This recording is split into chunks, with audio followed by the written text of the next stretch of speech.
little while. In fact, it's been just over a year, I think, since we last gave you a tour of our tiny house. I want you to know that nothing behind me is finished. Our house isn't finished being painted. It's not finished being cleaned.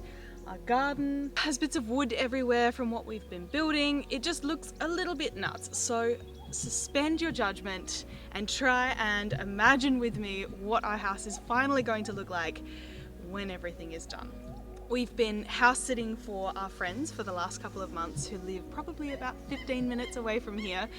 So we've been going back and forth every day and slowly plugging away at getting this house to where we want it to be.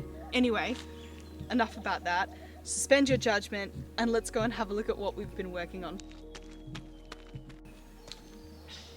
Here we have our beautiful trellis. It's going to be the entryway to our home. Imagine it covered in pumpkins and gourds and loofah and beautiful flowers and fragrant jasmine. And it's the tunnel that you're going to have to walk through to get into our house every single time you want to go in there. Next up we have our deck, which we're obviously still in the process of building. It's made out of furniture grade timber beams and pallets. Sam and I have never built anything like this before, especially not with a 1-year-old that doesn't like to stand still. It's amazing what a difference being in this home and being able to open up the doors and have this extra space outside has already made to being inside the house. It just makes the house feel so much bigger and so much more expansive and brings the outside in, which is what we said that we wanted when we first decided to live in a tiny house. We didn't want to spend all of our time inside. We wanted our garden to be beautiful and to feel like it was a part of our living room. On our deck, we've put up these beautiful festoon lights. They're 100% solar and they come on automatically every night as soon as the sun goes down. I really can't wait to spend summer nights, which are coming up very, very soon, sitting on this deck by the fire with these beautiful lights glowing on our own little slice of paradise. We've started growing a lot more plants since you were with us last. We've put in banana palms, nasturtiums, we've got cherry guava, avocado, papaya, we've got pumpkins starting to come through, dragon fruit starting to grow. Our ground cover is very slowly taking over the hill, so we've got a few weeds in there too, but from what we understand, it's better to have some roots growing in the ground as long as the weeds aren't invasive. So we choose to keep a few weeds, just to make sure our soil isn't getting sick in the process.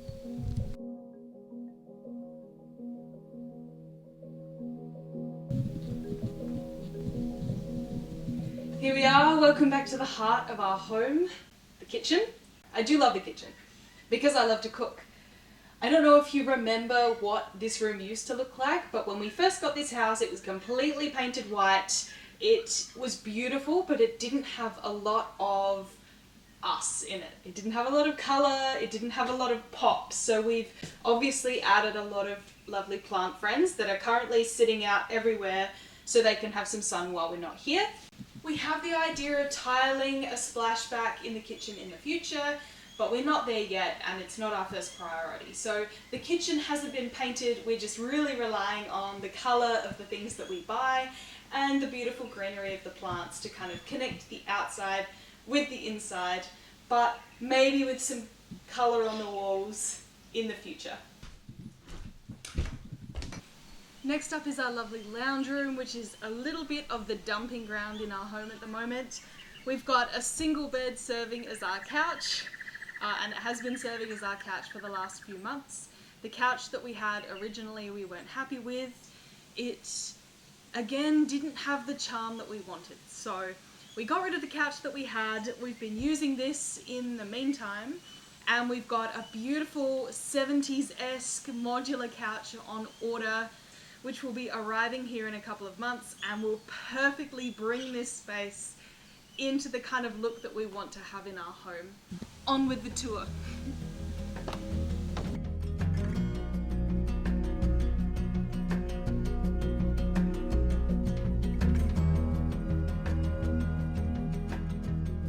Our bathroom has had some really big changes since the last time you were here. We finally got a mirror. We got this mirror at a vintage shop at a local town for a couple of $100. It was an absolute steal. It's a really old vintage mirror. And then we found this beautiful stained glass. I love stained glass mirror. If you've watched our previous videos already, you'd know that we have moved on from the incinerating toilet that we originally had installed, and we ended up building our own composting toilet, and we've been using that. Council recently approved us to be hooked up to the septic tank on the property, so we may or may not end up taking that as an option, but for now we're very, very happy with our little composting toilet. Welcome to Tulsi's room. It is in fact the room where we all sleep together at the moment. We've completely abandoned the main bedroom to all sleep together in this room. My beautiful father has installed this baby gate so that when Tulsi goes down for his first nap and we're still downstairs watching a movie or cooking dinner, we know that he's in for the night. He's not going to fall out. It's quite a big fall on this end, so just make sure that he is nice and safe. We also keep it done up at night when we're all in here together. It is our loft room, so it's only a crawl space, and having 3 of us in here on the queen bed can get a little bit squishy, but what can I say? We love co-sleeping. It's been such a dream for our sleeping schedules, and it's really nice being together as a family at the end of the day. So co-sleeping in this home is definitely what's working for us. In saying that, we have just set up the second bedroom so that we can start to maybe begin the night if Tulsi is already asleep in the other bed, and Tulsi can keep sleeping in here, and then when he wakes up I can just get up and crawl into bed here with him and finish the night together. So we have a nice little setup going now between the 2 rooms that's working for us really well as a family. And moving over to the final abandoned room of our house, it's the main bedroom. We've just put our second mattress in here, made the bed up, ready for when we, here's all of Tulsi's teddies and our childhood teddies, Sam and I. So this bed is still ours, but we very rarely sleep in it at the moment. Well, there you have it, a short, sharp and shiny reintroduction to our beautiful tiny home that we're really excited to move back into in a few weeks' time. We really love this space. We feel immensely lucky to be living where we do and to be able to put together things like this deck and plant out our garden and live this as our everyday lives. We just feel so blessed every single day.